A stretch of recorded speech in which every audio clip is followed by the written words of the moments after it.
जय मसीह भाई और बहनों, अगर आपको मेरा वीडियो पसंद है तो एक लाइक करके मुझे सपोर्ट करिए भाई लोग। और हाँ, चैनल को सब्सक्राइब करना बोले तो चलते हैं वीडियो स्टार्ट करते हैं।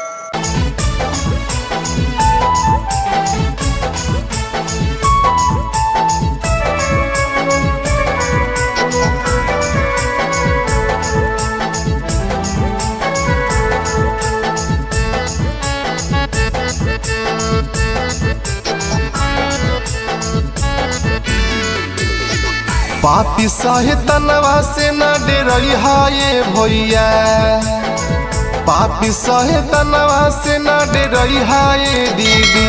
ए दीदी यीशु जी के, ए भैया यीशु जी के अपना बनई हाये भैया। ए दीदी यीशु जी के अपना बनई हाये दीदी।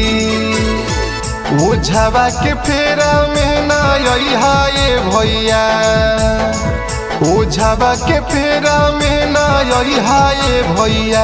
ए भैया यीशु जी के, प्रभु यीशु जी के अपना बनई हाये दीदी। ए दीदी प्रभु जी के अपना बनई हाये दीदी।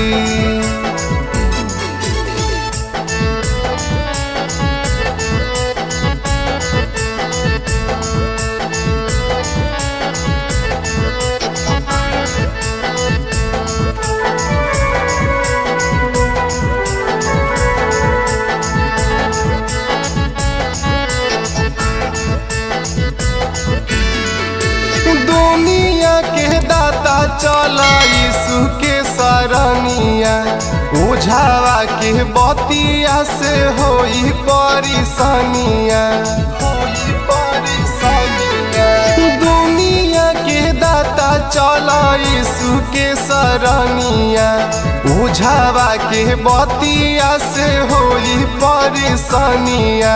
बाइबल के वचनिया ना भूलई हाये भैया, यीशु के वचनिया ना भूलई हाये भैया। ए भैया यीशु जी के, प्रभु यीशु जी के अपना बनई हाये भैया। ए दीदी यीशु जी के अपना बनई हाये दीदी।